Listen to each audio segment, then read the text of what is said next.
Amen.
Amen.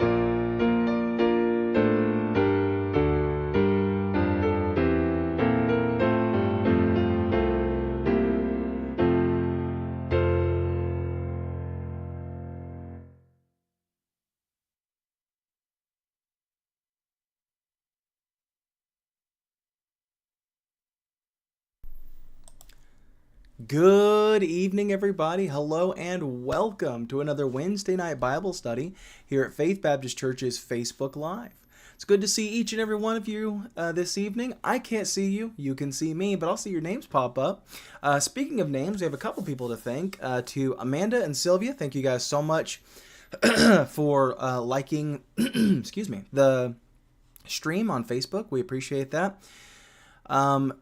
And Sylvia, I do apologize on hanging up on you. What was it, 5 times today? But in my defense, it was funny. So, mother-in-laws, am I right? But we are here. We are excited. It's Christmas time. No sound. Why no sound?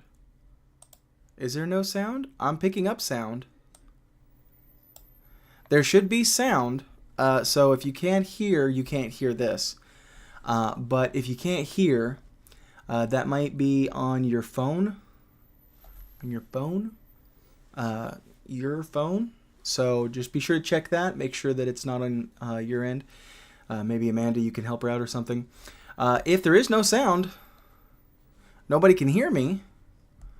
That's going to be important information for me to have, you know? So if you guys can hear me, please let me know. I'm going to continue to talk about much ado about nothing until I hear from somebody. Can we hear me? Can we all see me? That's a Harry Potter reference for you guys. No sound on Facebook, but you have sound on YouTube. That's odd. I'm picking up audio on the Facebook side of things right now, so I don't know why there's no sound on Facebook. I'm reading the levels. It should be... it should have audio. Let me double check. Make sure that that is what it is. Find the stream on Facebook real quick. You guys just bear with me. Hello, hello. Testing 1 2 3. Testing 1 2 3. Let's see. I'm gonna take it a second to catch up. Oh, my hair is a mess. Yeah, the YouTube one's always good to go with. It's the same audio sources for Facebook that it is YouTube, so I don't know why it's not working.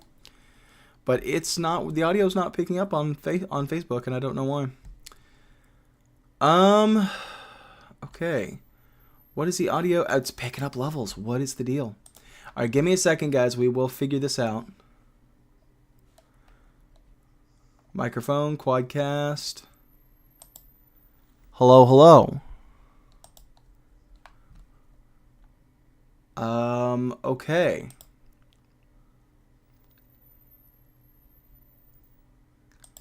Hello, hello. Okay, I don't know what the problem is. Let's try this one. Let's see if we can hear me on that one. Testing. There we go. That one for some reason is working. That one's working and the other one was not, and that makes no sense to me, and I don't know why. Oh, maybe it's the input. While I'm checking that, you guys be sure to be in prayer for one another now that everybody can hear me. It says default. Yeah, so being sure to be in prayer for one another. I'm going to read off a few that I have this evening, but if you guys have something that you haven't already shared to the group me, that we haven't mentioned during service, something like that, or an update to a prayer request we're already praying for, be sure to let us know. Leave a comment, and we will do our best to read it out loud for you. Yeah, the default recording is the Quadcast, so it's the same microphone, default communication device, and everything. So I don't understand why one works and the other doesn't. But at least it's working now, right? Okay, so the volume should be pretty good. I just checked it on my phone. It was kind of I don't know, it might be kind of quiet, actually. Do you guys have to turn the volume up? I have filters. Hang on.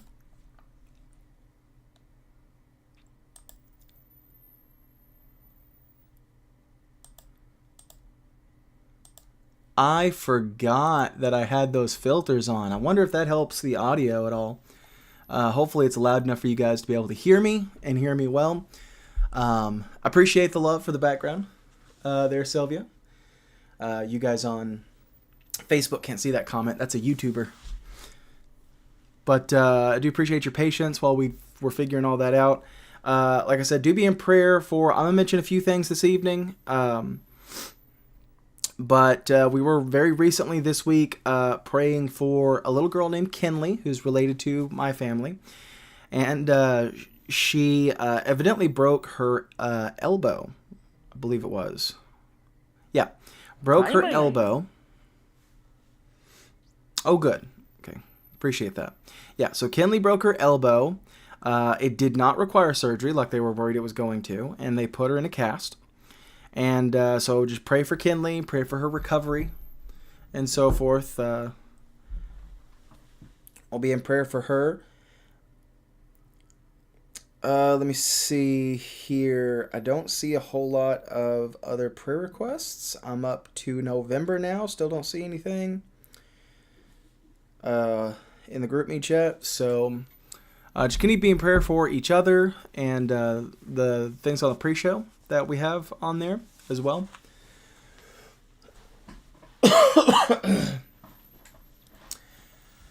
So yeah, that's all that I have that I'm going to mention right now. There's another thing I'm going to mention later that's going to have to do with what I wanted to talk about tonight.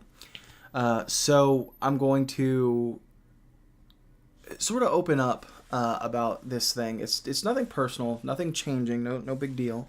But something happened to somebody I knew very far away, and we're going to talk about that in a little bit. Now, I'll let you know all about that here in a minute. But yeah, just let us know if you guys have a prayer request, something you want us to pray for. Let us know, and we will address it as it pops up somewhere over here. I tried to fix my camera. I think I gave myself a cartoon outline instead, and I don't know how I did that, but I'm not sure if I love it or hate it, but it's working for me. So yeah, so be in prayer for each other, be in prayer for Kinley, be in prayer for Sylvia and her upcoming doctor's appointment and so forth. I'm trying to remember everything sort of pressing. I am still not 100%. So on Sunday, last Wednesday, I felt pretty bad. I was gearing up to feeling pretty bad. On Sunday, I felt awful. I'm sure I mentioned that, but I felt awful. It was bare bones for me. I couldn't hardly stand and talk. So felt really, really bad on Sunday. Monday, Tuesday, not a whole lot better. Middle of Tuesday, I started to feel better. Today, I'm starting to feel a little better. The lingering cough is killing me. My energy is not quite to 100% like it was before. So whatever this is that I have, which I haven't run a fever, haven't had any symptoms for, except for like the cough and all the stuff that comes with a cough. Like that, excuse me. Peeking the mic and everything. But I do apologize because I'm still not there. You know, my voice is still recovering. I can feel like right here on my I think those are my lymph nodes. There's some sort of nodes right there. I can feel when I talk a lot. It burns right there a little bit. So nothing catching, just some allergy stuff, that sort of a thing. But just be in prayer for me as I have a job that requires a lot of talking. So I don't see any other prayer requests other than Amanda mentioned be in prayer for Mrs. Jensen's son. Mrs. Jensen is Jacob's elementary school teacher. Thank you so much, JW, for the like. I appreciate that, sir. You are very appreciated. Yeah, so Mrs. Jensen is Jacob's what they call homeroom teacher. So he has two teachers. We've been praying for Mrs. McCombs. That was the one with the back issues. Continue to pray for her. She's well on the road to recovery, as I understand it. But pray for Mrs. Jensen is his homeroom teacher. And her son, his arm is swelling. And there was some sort of an emergency. She had to leave the classroom, left the kids with another teacher for a while, tending to her son. We don't have any more detail than that, unfortunately, but something with his arm. Something happened, evidently, something with his arm going on. So just be in prayer for. I don't have his name either, but it's Mrs. Jensen's son. And as far as that goes, I'm pretty sure the Lord knows who we're talking about, right? So we'll just leave the rest up to that. Excuse me. You know, I could mute this when I go to cough, I guess, couldn't I? But other than that, I don't see any of the prayer requests. If we get to rolling on with the lesson and you think of something, or you show up a little later or something, go ahead and leave a comment. If we're still live, I'll still do my best to stop and read it out for everybody. If we're done being live, I'll try to remember you left that comment. I think Amanda's lost her mind a little bit. I don't know what this is. But I will do my best to write it down and get it to everybody the next service that we have. No promises, though, because I've got a really bad memory. There's a whole lot going on up here. But I will do my very best for you. She said, Josh. Prayers for all. We appreciate that, Rhonda. We do. Okay, so the other thing I wanted to mention that kind of ties in with the lesson for tonight is, I don't know how many of you are aware of a church in Tennessee called Temple Baptist Church. Temple Baptist Church in Powell, Tennessee is quite the church. It's quite a big church. It's an independent Baptist church like we are, and me and that church go way back. So I got saved, it was July 24th of 2005, and it was the summer of the summer of my junior year. I was going in to be a junior, or I was going in to be a senior, and I think I was going in to be a junior that year. And when I graduated high school, I was looking for what Bible college to go to pursue my career in preaching. And the Lord led me to this little school. And when I got in there, they were doing a merger. I had no idea that they were doing a merger with this school called Crown College. Crown College is the name of the college connected to Temple Baptist Church in Powell, Tennessee. And they brought their teachers in, and they brought a lot of their stuff in, and they kept a lot of the teachers that were already there and tried to merge together two churches of like faith. And there was met a lot of really good men there, and learned a lot of very important things at that school, made a lot of really good friends at that school. Graduated from there and, had my journey ever since. But one of the things that always struck me was the preaching. Now, when you're talking about preaching in today's world, I'll be honest with you, it hits a little different. It's not quite as powerful as it was 10 years ago. And that's really sad to say, but it's really true. I remember going in and just listening to sermons. And that sounds a little weird for somebody to do, but it was really, they were energized, they were encouraging, they were inspiring, they gave you stuff to think about. And when you listen to it today, it's all either politically driven, or it's the condition of the world and how terrible it is, and it just doesn't hit the same as it used to. It used to be, you could get away and really just get into the Word and get in there with the Lord. And a lot of the way I preach is inspired by some of those men that I heard preaching way back in my Crown College days. And one of the men that I used to love listening to was the pastor of Temple Baptist Church, and his name was Clarence Sexton, Dr. Clarence Sexton. And when he preached, it was about the Word. And it was encouraging. It was challenging at times, as the Bible will be. But it was encouraging. It was uplifting. It made you think.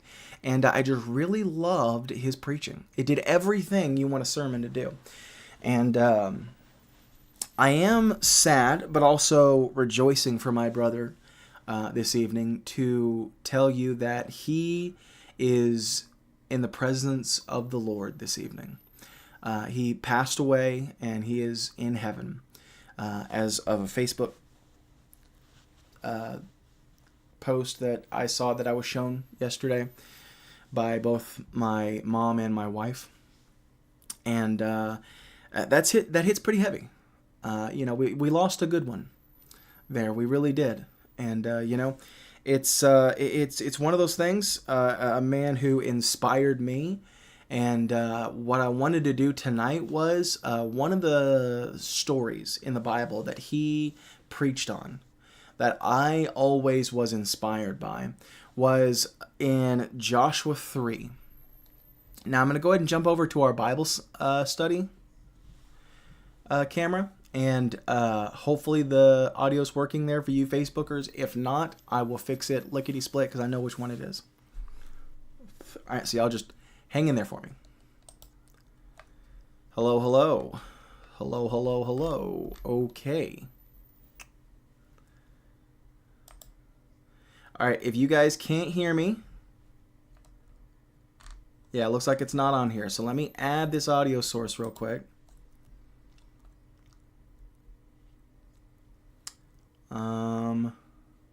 Boy, I hate to take the wind out of the lesson. Amen. But it looks like the proper audio source is not on here. Yeah, that's the one we want right there. Okay, so you guys should be able to hear me on Facebook now. All right, so we're here in Joshua 3. In Joshua chapter 3, it's the story of Israel as they come to the Jordan River. Now, to this point in Israel's history, they've been with Moses, who led them out of Egypt across the Red Sea to Mount Sinai and into the wilderness of Zin, also sometimes called the wilderness of Sin. Thank you guys so much. Get all these likes in here. That one was Miss Christie. Thank you so much, Miss Christie. I appreciate that. These are not updating as they should be, and I don't understand why. Oh, there we go. So my mother, thank you so much, and Miss Christie, and I think Brother JW said thank you too. My Aunt Rhonda and Sylvia and Amanda, thank you all so much for the likes on this. I appreciate it. Yes, okay, so in Joshua 3, we're talking about Israel. They've been in the wilderness with Moses. They come to this place called Kadesh Barnea, which is a long, complicated word that doesn't matter too much except to know that this place held incredible significance to Israel because it was their fork in the road. Right? There's a fork in the road each generation comes to where you determine the kind of person you're going to be. Right? And you will grow as a person and you will become various offshoots of the person that you decided to be from this one moment in your own personal history. And Israel came to this moment. They sent out 12 spies. Boy, I can already feel the voice going. That's not good. They sent out the 12 spies and they had come to this place. The spies had come back with their reports. 10 were scared, said, let's not do it. 2 said, we can do it. It's scary, but let's go ahead and do it. The Lord is with us. And they had a choice to make. There in Kadesh Barnea, they had a choice to make whether or not they were going to cross into that promised land and trust the Lord or not. And they chose not. So God determined that nobody from that generation would enter the promised land, waited for the next generation to come up. And that generation is the one that entered into the promised land. And that's what we're reading about here in Joshua 3. That next generation has come up. Moses has passed away. Joshua becomes the next leader. And it's really kind of ironic that the Lord led me to this evening, because it is when good men like Dr. Sexton come along and, really just make an impact in this world for Christ. And then they pass on the scene. Those Moses-like people pass on off the scene of the earth into the gates of heaven, but they leave a job behind for somebody else to do. And for Moses' case, it was Joshua. There are a lot of really great men that I'm sure will be called on to present their work to that church.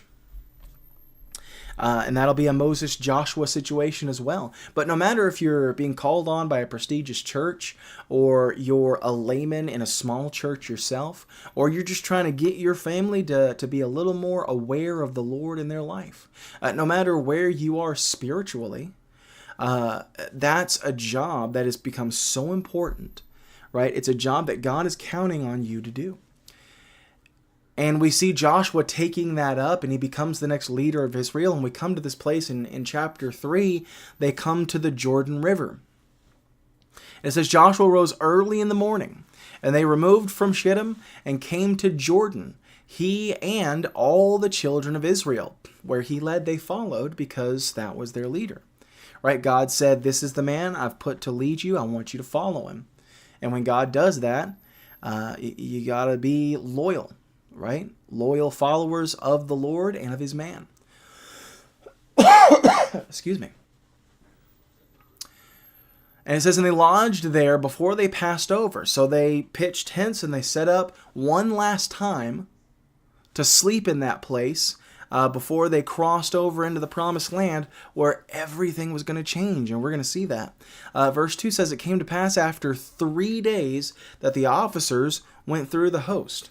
So they've been there for 3 days, and they're preparing themselves during those 3 days to cross that Jordan River.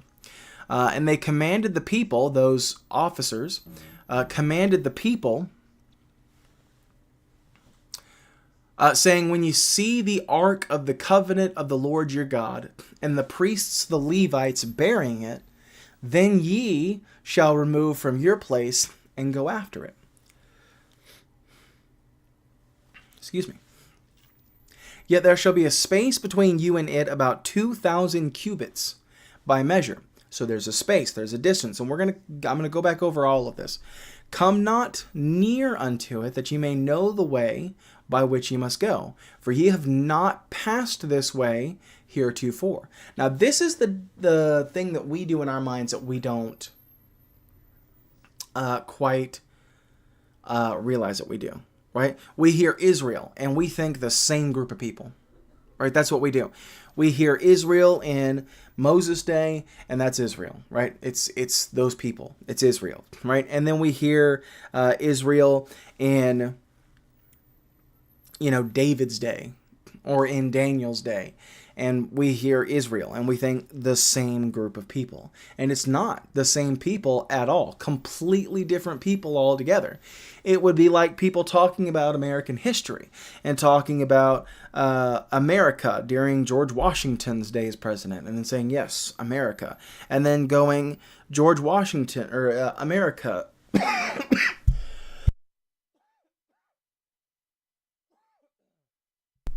All right, folks, I'm gonna be honest with you. I'm gonna try really hard to get through as much of this lesson as I can. This is already getting kind of taxing for me.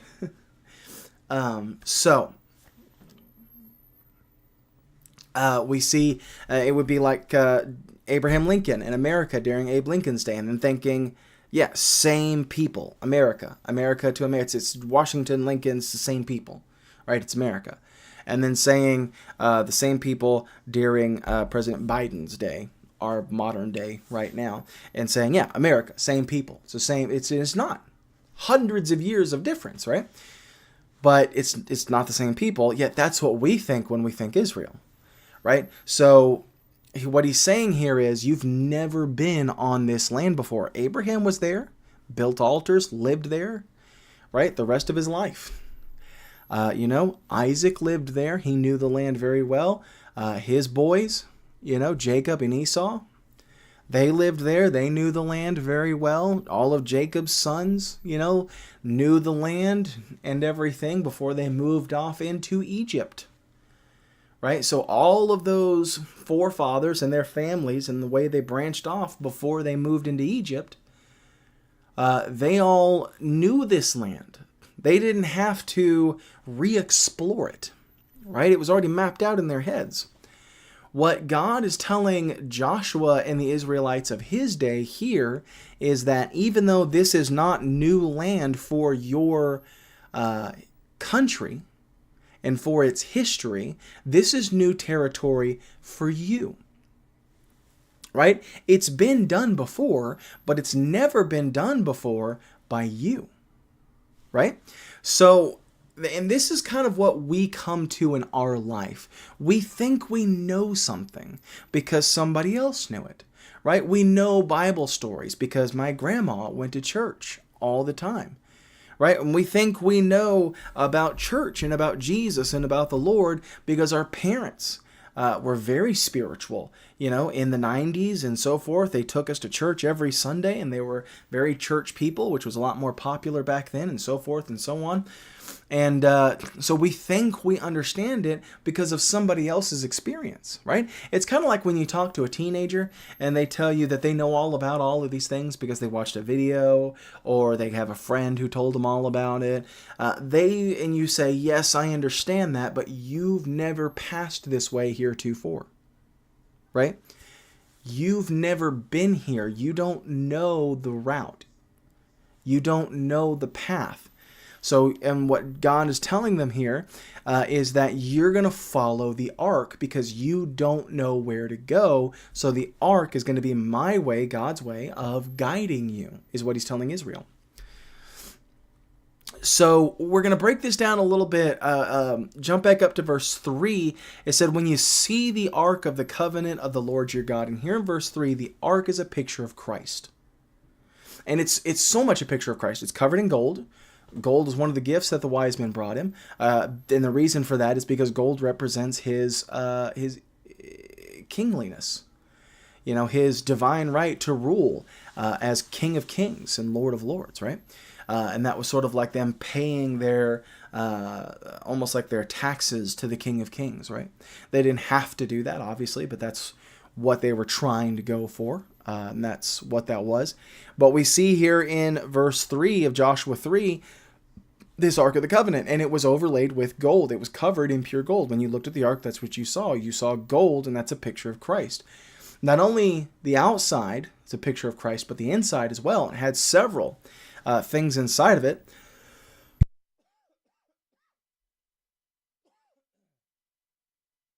It had, for example, Aaron's rod that budded and produced almonds. It's a picture of Jesus as a tree and so forth, producing fruit and so forth. First fruits, as the Bible refers to Jesus as I'm the true vine, ye are the branches, right? The Ten Commandments that God had given Moses, they were in the Ark of the Covenant as well. And that's a picture of Christ because he contained within himself a perfect keeping of the law that nobody's ever done before, nobody will do after. Right? There was the golden pot of manna. There was a pot of a golden pot that they had filled with that heavenly bread that just appeared on the ground every morning that they were able to eat while they were in the wilderness. And they filled a pot with it and covered it and put it in the Ark of the Covenant. There was, and that's another picture of Christ. He is the bread of life, as he referred to himself in the Gospels.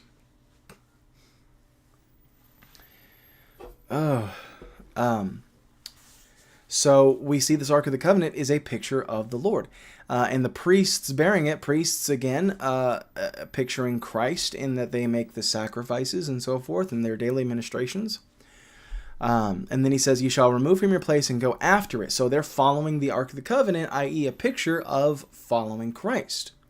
Right? Because that is what it is to walk the Christian walk, on that live the Christian life, and what I like to call the journey of faith. That is the life you live after you get saved, right? And it's different for every person, right? It's not a one-size-fits-all, because different people's paths are going to wind in different directions, take them in different places, meeting different people, right? It's going to be different for every person. But the thing that, no matter where this journey of faith takes you, it is still being guided by the Word of God, by the Lord himself, right? We follow Christ as he leads us on our own journey of faith, right? And the way it twists and turns, or else the turns that it doesn't take, and so forth.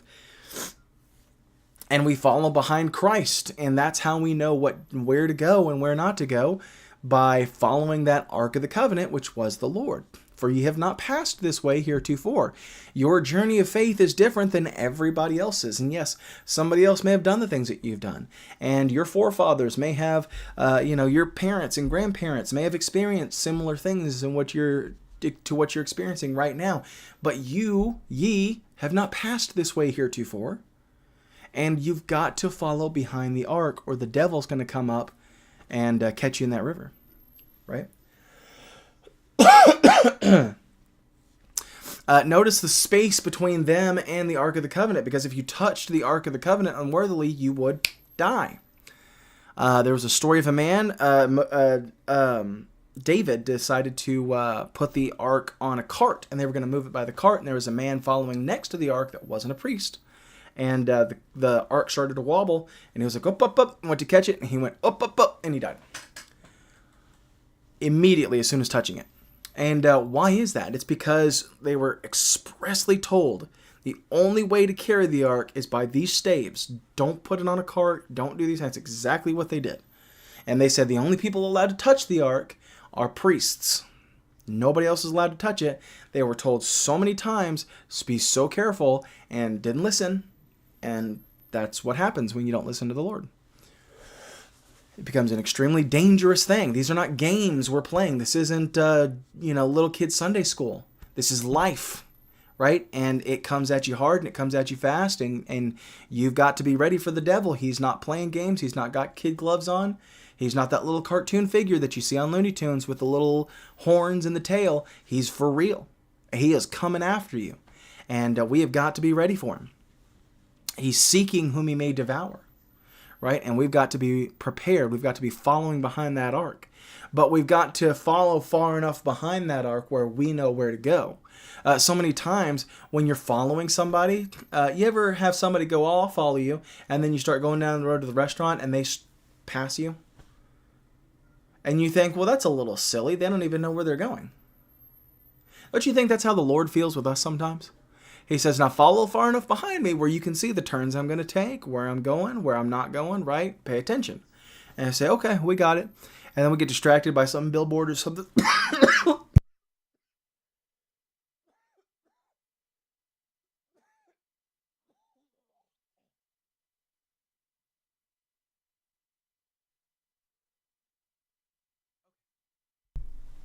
Sorry about that.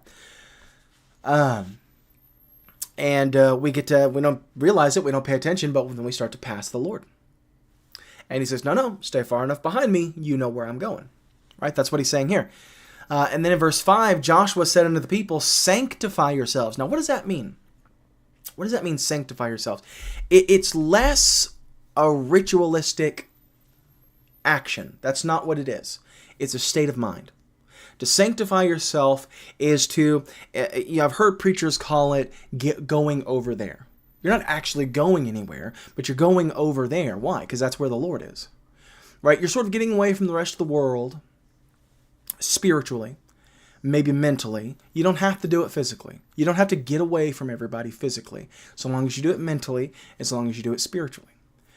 You sanctify yourself. You set yourself apart from everybody else.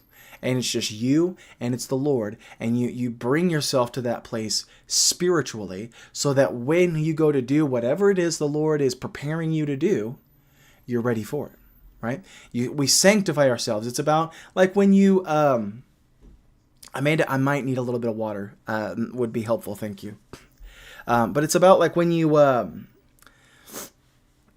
get into that place spiritually. I would encourage people before you go to church on Sunday, take a little time, listen to some godly music.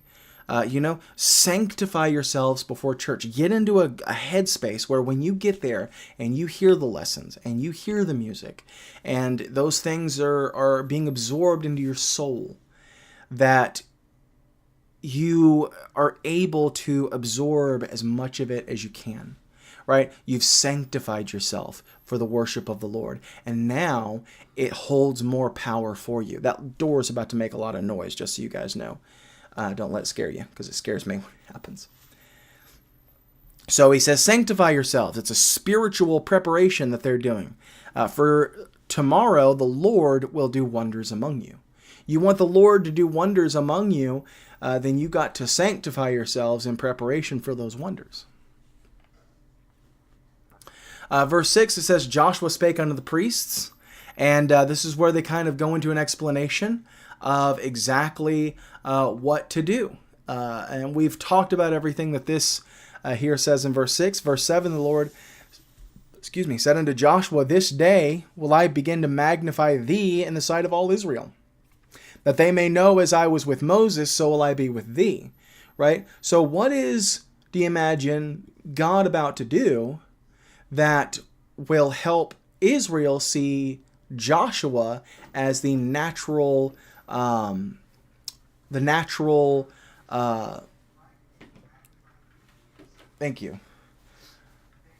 inheritor of all that Moses had as a leader, in other words. Oh, thank you so much, Amanda.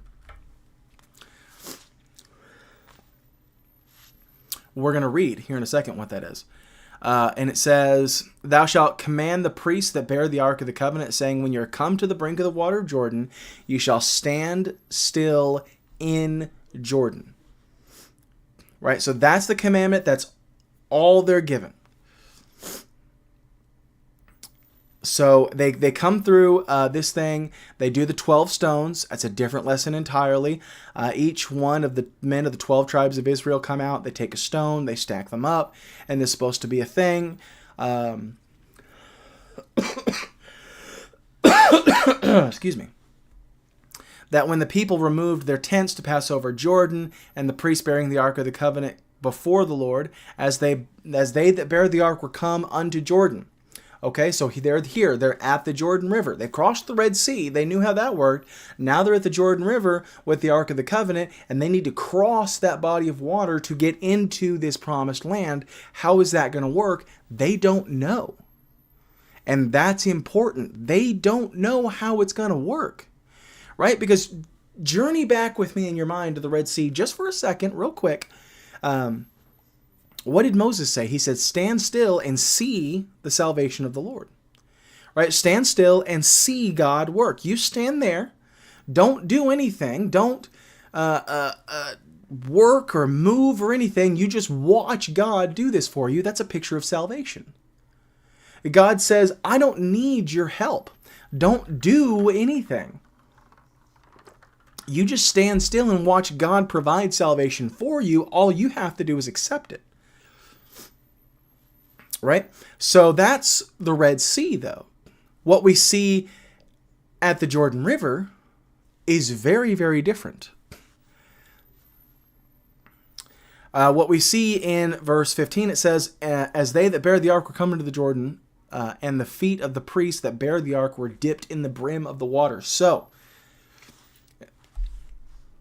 then it said in verse 16 that the waters which came down from above stood and rose up upon a heap very far from the city Adam, that is beside Zartan, and those that came down toward the sea of the plain, even the salt sea, failed and were cut off, and the people passed over right against Jericho. The parting of the Jordan River. That's what we just read. It was the parting of the Jordan River. You read all the time about the parting of the Red Sea. You read about that all the time. That's a picture of salvation, and it's beautiful, and it's wonderful, and it's amazing. But what you get at the parting of the Jordan River is not a picture of salvation, right?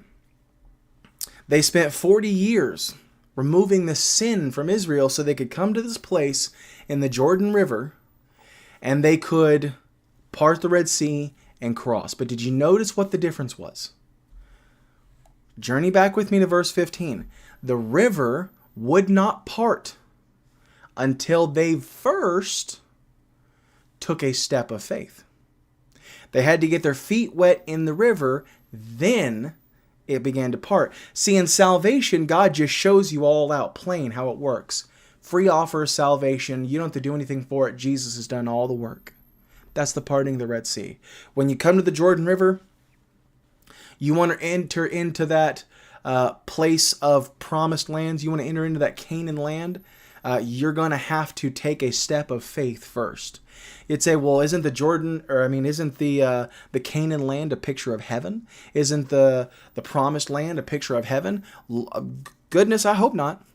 And this is one thing that Dr. Sexton used to say too, and that's why I love to say it, is that you've got, 13 warring nations in the promised land that are still to be dealt with? That doesn't sound like any heaven I read about in the Bible. You imagine getting to heaven, and now you got to fight a war against 13 different groups of people?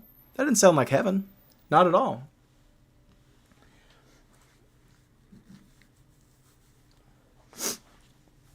It sounds like, to me, what we have in life, right? But we're crossing the Jordan River. It goes from that place of the wilderness where we're just walking in circles, never actually accomplishing anything, right? We're just spinning our wheels in life, sort of. And then we cross that Jordan River. That represents entering into the victorious Christian life, where now we're accomplishing something, right? Now we're conquering. Now we're going. And this isn't necessarily things in life. This isn't necessarily work or your finances. This is in here. Folks, this is in here. We're conquering within. We're conquering our demons. We're conquering our sins. We're growing as people.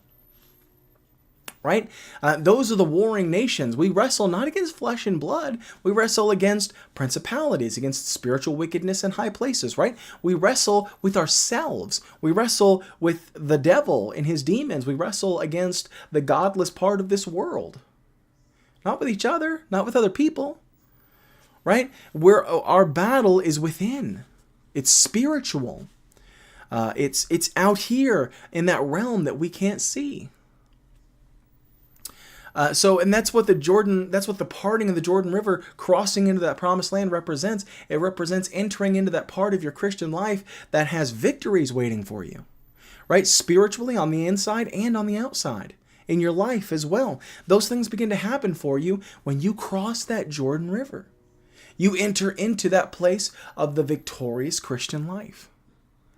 And it's a beautiful thing. It's an amazing thing. It's a wonderful thing that we see the Lord do in people's lives when they take that first step of faith, right? They say, I'm going out here and I'm doing this thing and I'm scared and I'm confused and I'm hurt, but I don't know, right? I don't know what to do. I don't know what's going to happen. I don't know how it's going to happen, I don't know what to do, but I'm going to take this first step of faith and I'm going to trust the Lord to open the rest of the way for me.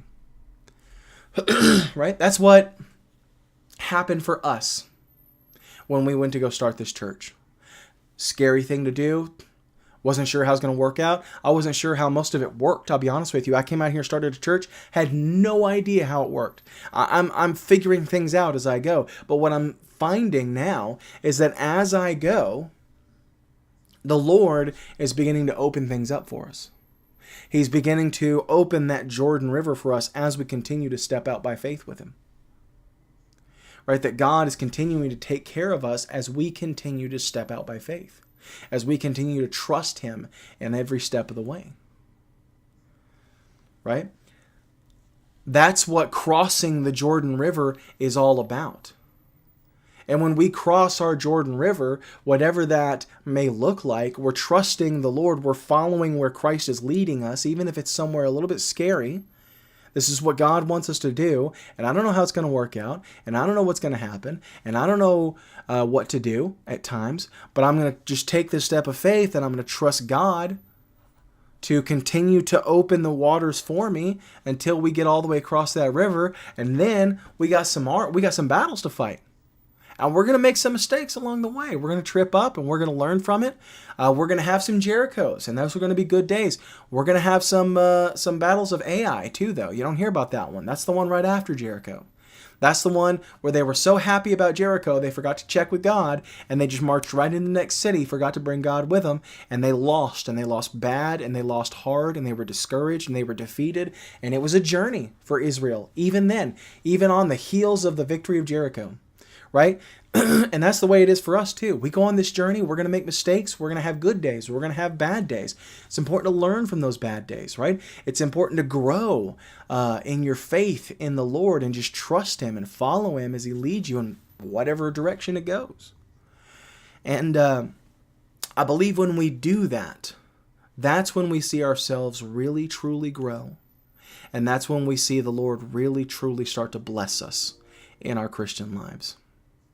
And that is our lesson for this evening. I made it to the end. I want to thank you guys so much for being here, for dealing with my graveliness as I continue to try to recover. Just be in prayer for me. I really need it. This is getting bad. But also be in prayer for all the others that we mentioned. Mrs. Jensen's son.